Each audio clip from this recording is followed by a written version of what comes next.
அனைத்து ஊடக நண்பர்களுக்கும் பத்திரிகை நண்பர்களுக்கும் காலை வணக்கம். இன்றைய தினம் மாண்புமிகு மேதகு ஆளுநர் அவர்களை நாங்கள் சந்தித்து 2021ஆம் ஆண்டு முதல் திராவிட முன்னேற்ற கழக ஆட்சியில் நடைபெற்ற ஊழல்கள் குறித்து பட்டியலை வழங்கியிருக்கின்றோம். இன்றைய தினம் கடந்த 4.5 ஆண்டு காலமாக திராவிட முன்னேற்ற கழக அரசின் ஊழல் நிறைந்த ஆட்சியில் பல்வேறு துறைகளில்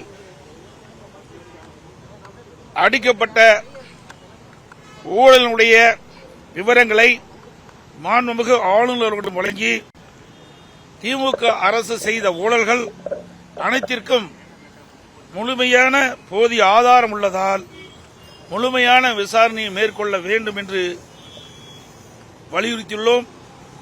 கடந்த 56 மாதங்களாக வெளித்தன்மை இல்லாமல் ஒரு கார்ப்பரேட் நிறுவனம் போல் அதிகார வர்க்கத்தின் உச்சத்தில் இருக்கும் திமுக குடும்பம் கோடிக்கணக்கில் கொள்ளையடித்து தமிழ்நாட்டை மிகப்பெரிய கடன் சுமையில் தள்ளியுள்ளது. இதை பொறுப்புள்ள எதிர்க்கட்சியாக சுட்டிக்காட்டுகிறோம். திமுக கடந்த 56 மாத கால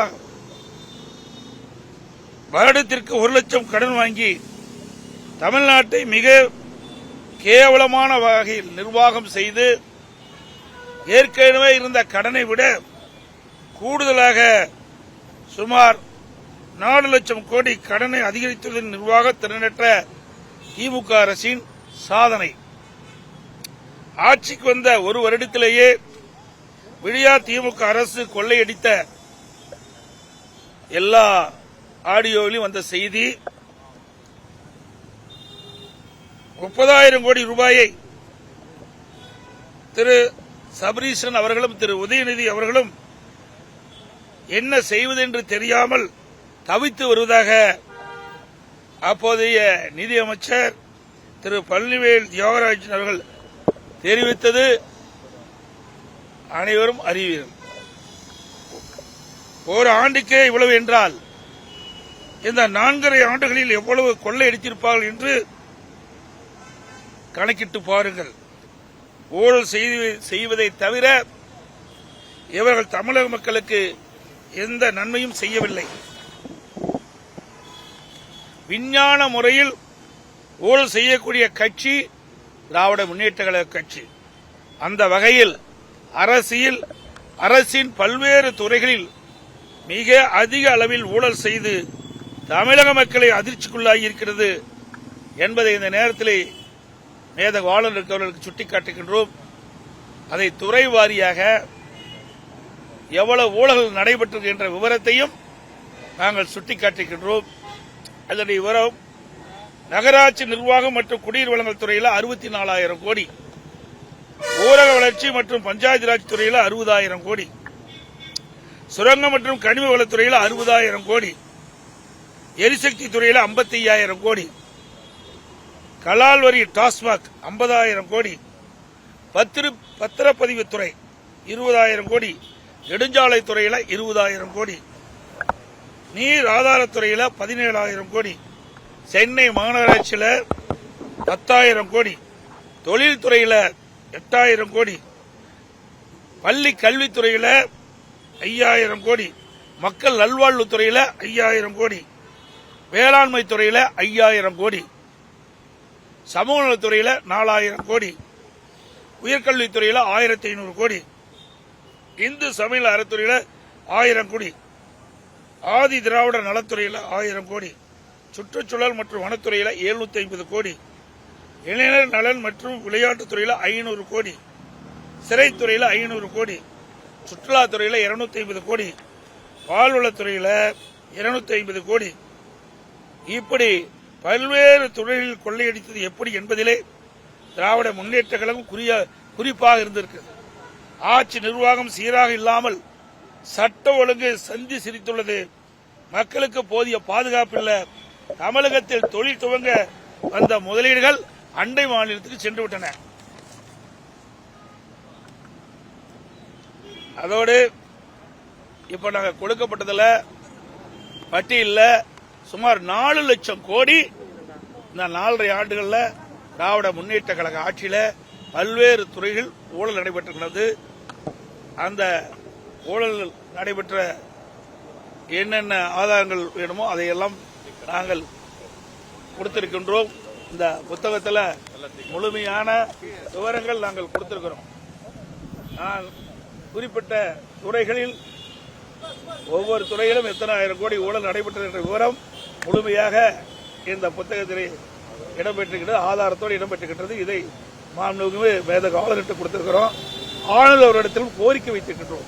இந்த 4.5 ஆண்டு காலத்தில் பல்வேறு துறைகளில் நடைபெற்ற 4 லட்சம் கோடியை இதை ஒரு விசாரணை கமிஷன் அமைத்து விசாரிக்க வேண்டும். இந்த விசாரணை கமிஷனுக்கு உச்சநீதிமன்ற ஓய்வு பெற்ற நீதிபதியை நியமிக்க வேண்டும் என்று கோரிக்கை வைத்திருக்கின்றோம்.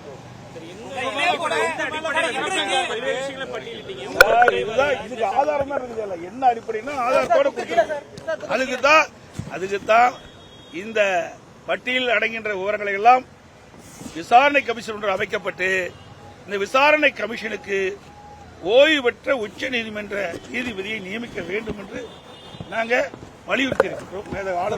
திமுக அமைச்சர்கள் மீது ஊழல் பட்டியல் கொடுத்திருக்கீங்க. உங்களுடைய ஆட்சியிலையும் முன்னாள் அப்போது இருந்த அமைச்சர்கள் மீது திமுக புகார் பட்டியல் கொடுத்திருக்காங்க. இதை டைவர்ட் பண்ணாதீங்க, இதை மட்டும் பேசுங்க. அதெல்லாம் ஏற்கனவே பல முறை கேட்டு பதில் இதையெல்லாம் ஏற்கனவே நீங்க கேட்டவரெல்லாம் ஏற்கனவே கேட்டு அதுக்கு பதில் அளித்து விட்டது. இப்போ இதற்கு என்னன்னு அதை கேளுங்க, அதை கேட்க மாட்டேங்கிறீங்க. அதை விட்டுட்டு இதை டைவர்ட் பண்ணி நீங்க வேற விதமா கேட்கறது அவ்வளவு பொருத்தமா இருக்காது. நாங்க ஏற்கனவே நீங்க கேட்ட கேள்விக்கெல்லாம் பதில் அளித்து விட்டோம். என் மேல கூட வழக்கு போட்டாங்க. உயர்நீதிமன்றத்தில் நான் வழக்கு நடத்துறேன்னு சொன்னேன். வழக்கு போட்டவங்க RS பாரதி திரும்ப பெறன்னு சொன்னாங்க. நிரபராதின்னு நிரூபித்து தாங்க நிக்கிறோம். ஆனா திராவிட முன்னேற்ற கழகம் ஆட்சி வந்ததிலிருந்து பல்வேறு துறைகள் நடைபெற்றிருக்குது. இங்க கூட சொல்லுங்களே, இன்னைக்கு ED 2 முறை ஒரு துறையில பல்வேறு ஊழல் நடைபெற்றது என்று சுட்டிக்காட்டி அரசுக்கு அறிக்கை அனுப்பப்பட்டிருக்குது. அந்த அறிக்கை அடிப்படையில் ஆதாரத்தோடு அறிவிச்சு கொடுத்திருக்கிறாங்க. இன்னும் FIR போடல இந்த அரசாங்கம். அதை என்னன்னு கேளுங்க, அதை கேட்க மாட்டேங்கிறீங்களே. அதே போல கிட்னி முறைகேடு இந்த அரசாங்கமே கண்டுபிடிச்சு அதுக்கு ஒரு குழு போட்டு குழு போய் ஆய்வு செய்து முறைகேடு நடந்தது உண்மை என்று அரசுக்கு அறிக்கை தாக்கல் செய்யப்பட்ட பிறகு இதுவரைக்கும் என்ன நடவடிக்கை எடுத்திருக்குது? அது யாருடைய மருத்துவமனை? திமுக சட்டமன்ற உறுப்பினருடைய மருத்துவமனை. அதனால நடவடிக்கை எடுக்கல. இதையெல்லாம் கேள்வி கேளுங்க, இதற்கு விவாதம் மாட வைங்க. ஒரு தயவு செய்து ஊடக நண்பர்கள் பத்திரிகை வேணும், ஒரு டிவியாவது ஒரு தொலைக்காட்சியாவது இந்த கிட்னி முறைகேடு நடந்தது விவாதம் மாட வச்சுக்கலாம். எங்க தும்புனா அதிமுக தும்புனா விவாதம் மாட வைக்கிறீங்க, இருமுனா விவாதம் மாட வைக்கிறீங்க. இவ்வளவு பெரிய நிகழ்வு தமிழகத்திலே நடைபெற்றிருக்குது. ஒரு கொடுமையான நிகழ்வு. வறுமையை பயன்படுத்தி பணத்தாசை காட்டி அந்த ஏழைகள் இருந்து இந்த கிட்னி முறைகேடு இருக்குது, கிட்னி திருடி இருக்காங்களே, இதுக்கு என்ன நடவடிக்கை இந்த அரசு எடுத்தது? இன்றைக்கு மகாராஷ்டிரா அரசாங்கம் நடவடிக்கை எடுத்திருக்கு. அப்படி தமிழ்நாடு அரசு என்ன நடவடிக்கை எடுத்திருக்கு? இந்த முதலமைச்சர் என்ன நடவடிக்கை எடுத்திருக்கிறார்? லேப்டாப்பை நாங்க தொடர்ந்து வலியுறுத்திட்டு வரோம். இந்த ஆட்சி பொறுப்பேற்ற பிறகு நம்முடைய விஞ்ஞான கல்வி, நம்முடைய மாணவர்கள் திறமையான மாணவராக உலகத்தரத்திற்கு ஏற்ற கல்வி விஞ்ஞான முறையில் கொடுக்க வேண்டுவதற்காகத்தான் மாண்புமிகு புரட்சித் தலைவி அம்மாவுகள் சிந்தனையில் ஒதுக்கப்பட்ட இந்த மடிக்கணி திட்டத்தை நடைமுறைப்படுத்தணும்னு சொன்னோம். அதிமுக ஆட்சி இருக்கின்ற வரைக்கும் சுமார் 52,36,000 மடிக்கணி மாணவர்களுக்கு கொடுத்தோம். திராவிட முன்னேற்ற கழக அரசு 4 ஆண்டு காலமா அதை கிடப்பல போட்டுடுது. இப்பொழுதுதான் அந்த மடிக்கணியை கொடுப்பதாக அறிவித்து முதற்கட்டமாக கொடுத்திருக்க செய்தி வந்திருக்குது. நாங்கள் பார்த்தேன். இதை கொடுப்பதில் நாங்கள் வரவேற்கிற எந்த மாற்று கருத்துங்க. ஏன்னா இது அனைத்து இந்திய அண்ணா திராவிட முன்னேற்ற கழக அரசு கொண்டு வந்த திட்டம். அந்த திட்டத்தை இவர் இப்பதான் கடைபிடிக்கிறாங்க. இதை ஏற்கனவே நாங்கள் குறிப்பிட்டவாறு இந்த ஆட்சி அமைந்தவுடன் மாணவ செல்வங்களுக்கு இந்த மடிக்கணினி கொடுக்கப்பட்டிருந்தா பயனுள்ளதா இருந்தது. சரி, இப்போது கொடுக்கறீங்களே, எதற்காக கொடுக்கறீங்க? நடைபெறுகின்ற தேர்தலில் இந்த மாணவருடைய வாக்கு தேவை, அதற்கு தான் இந்த லேப்டாப் கொடுக்கறாங்க ஒழிய மாணவன் நலனுக்காக கொடுக்கல. மாணவனுக்கு நன்மை கிடைப்பதற்காக கொடுக்கல. அப்படி கொடுக்குவதாக இருந்தால் இந்த அரசு 2025ஆம் ஆண்டு கல்லூரி திறப்பதற்கு முன்பு கல்லூரி திறந்த பிறகு கொடுத்திருந்தா கூட பரவாயில்ல. அப்பவும் கொடுக்கல. அப்ப கல்லூரி சேர்ந்த மாணவர்கள் கடனை உடனே வாங்கி லேப்டாப்பை வாங்கி படிச்சிட்டு இருக்கிறாங்க. அதாவது இன்றைக்கு 3 ஆண்டு நிறைவுபட போகுது. இன்னும் 2 மாசத்துல 3 ஆண்டு நிறைவு பெற்று மாணவர்கள் வெளியேற போறாங்க. அப்போ இந்த லேப்டாப் கொடுக்குறீங்க, அதனால என்ன பயன்? ஆக இந்த அரசோடைய நோக்கம் என்ன? தேர்தலில் அவருடைய வாக்கு கிடைக்க வேண்டும், அதுதான் நோக்கம். மாணவர்களுக்கு நல்லது செய்வோம், நன்மை செய்வோம் நோக்கமே இல்லை. அப்படி உண்மையிலேயே மாணவர்களுக்கு நல்லது செய்வோம் இந்த அரசா எண்ணி இருந்தால் நாங்க வைத்த கோரிக்கை, இந்த ஆட்சி ஏற்பட்ட உடனே நாங்க கோரிக்கை வச்சோம், நீங்க தொடர்ந்து நம்முடைய மாணவ செல்வர்களுக்கு அதிமுக ஆட்சியில் வழங்கி வந்த அந்த லேப்டாப் கொடுக்க வேண்டும் என்று கோரிக்கை வைத்தோம். அந்த கோரிக்கை நிறைவேற்றதை இன்னைக்கு 4 ஆண்டு காலம் கொடுத்திருக்கலாம். அதாவது இப்ப எல்லாமே தேர்தல் நோக்கி தான் இந்த அரசு பயணம் பண்ணிட்டு இருக்குது. மக்களுக்கு நன்மை செய்வதற்காக கொடுக்கல, மக்கள் படிக்கின்ற கஷ்டத்தை பார்த்து கொடுக்கல. வருகின்ற சட்டமன்ற தேர்தலில் திராவிட முன்னேற்ற கழகத்துக்கு மக்களுடைய செல்வாக்கு இழந்து விட்டார்கள், தோல்வி பயம் வந்துட்டது. அதுல எப்படி எல்லாம் இந்த மக்களை ஏமாற்றி விஞ்ஞான முறையில் அவருடைய வாக்குகளை பெறுவதற்கு தான் தந்திரமா இந்த ஸ்டாலின் அவர்கள் இந்த அறிவிப்பை வெளியிட்டிருக்காங்க. அதன் அடிப்படையில் தான் குடும்ப அட்டைக்கு இன்றைய தினம் 3000 ரூபாய் அறிவிச்சிருக்காங்க. ஏற்கனவே திரு ஸ்டாலின் அவர்கள் எதிர்க்கட்சியில் இருக்கின்ற பொழுது, நான் முதலமைச்சர் இருந்த காலத்தில் அதிமுக ஆட்சி நடைபெற்ற பொழுது குடும்ப அட்டைக்கு ஏன் 2500 ரூபாய் கொடுக்குறீங்க, 5000 ரூபாய் கொடுக்கணும்னு இதே முதலமைச்சர் அன்றைய தினம் கோரிக்கை வச்சார். அந்த அடிப்படையில் தான் நான் 15 நாளுக்கு முன்பாகவே எங்களுடைய எழுச்சி பயணத்தின் போது கூட்டத்தில் தெரிவித்தேன், திரு ஸ்டாலின் அவர்களே நீங்க 5000 ரூபாய் குடும்ப அட்டை கொடுப்புன்னு கோரிக்கை வச்சீங்க.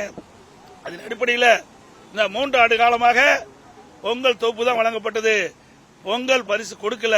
அதன் அடிப்படையில் இது உங்களுக்கு இறுதி ஆண்டு, இனிமேல் திமுக ஆட்சிக்கு வருவது என்பது இயலாத காரியம். கடைசியிலாவது மக்கள் மகிழ்ச்சியோடு இருக்கின்ற அடிப்படையில் எல்லா குடும்ப அட்டைக்கும் 5000 ரூபாய் வழங்க வேண்டும். நீங்க வைத்த கோரிக்கை தான் இப்ப நான் சொல்றேன்னு சொல்லிருக்கேன். ஆனா இப்ப 3000 தான் கொடுத்திருக்காங்க. தெரியல எனக்கு, இப்பதான் வந்திருக்கு, எனக்கு தெரியல. அது முழு விவரம் கிடைத்த பிறகு அதற்கு உண்டான பதில் சொல்றேன். தாங்க எல்லாமே தேர்தலை நோக்கி கொடுக்கப்பட்ட அறிவிப்பு. 2021ஆம் ஆண்டு எப்படியாவது ஆட்சிக்கு வர வேண்டும் என்ற அடிப்படையில் நிறைவேற்ற முடியாத அறிவிப்புகள் எல்லாம் அறிவிச்சாங்க. அறிவிச்சபடி அந்த தூய்மை பணியாளர்கள் கேட்கிறாங்க இந்த அரசாங்கத்தில்.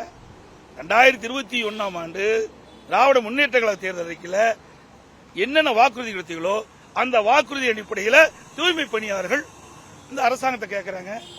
அவர் கேட்கறது நியாயம் தானே? நீங்க கொடுக்கப்பட்ட வாக்குறுதி தானே கேட்கிறாங்க.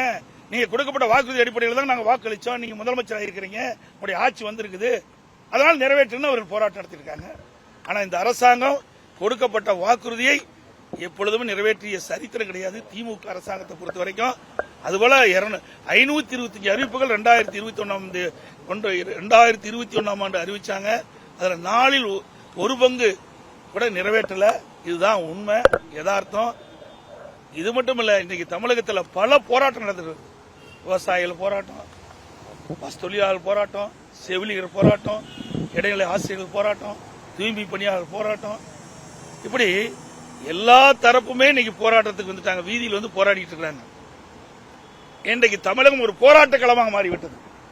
இந்த ஆட்சி விரைவில் அகற்றப்படும் என்று இதிலிருந்து தெரிகிறது. நடைபெறுகின்ற சட்டமன்ற பொதுத் தேர்தலில் அனைத்து இந்திய அண்ணா திராவிட முன்னேற்ற கழக தலைமையில் அமைக்கப்பட்ட கூட்டணி அதிக இடங்களில் வென்று அனைத்து இந்திய அண்ணா திராவிட முன்னேற்ற கழகம் தனி பெரும்பான்மையோட ஆட்சி அமைக்கும். இவ்வளவு பெரிய ஊழல் எந்த மாநிலத்தில் நடக்கல, தமிழ்நாட்டில் தான் நடந்திருக்குது. அதுக்கெல்லாம் மக்கள் உரிய தீர்ப்பை வருகின்ற சட்டமன்ற தேர்தலில் அளிப்பால் என்று சொல்லி அனைத்து ஊடகங்களுக்கும் நன்றி, வணக்கம். பிளே ஸ்டோர் மற்றும் ஆப் ஸ்டோரில் இருந்து பாலிமர் செயலியை QR கோடு மூலம் பதிவிறக்கம் செய்யுங்கள். செய்திகளை உடனுக்குடன் பெறுங்கள்.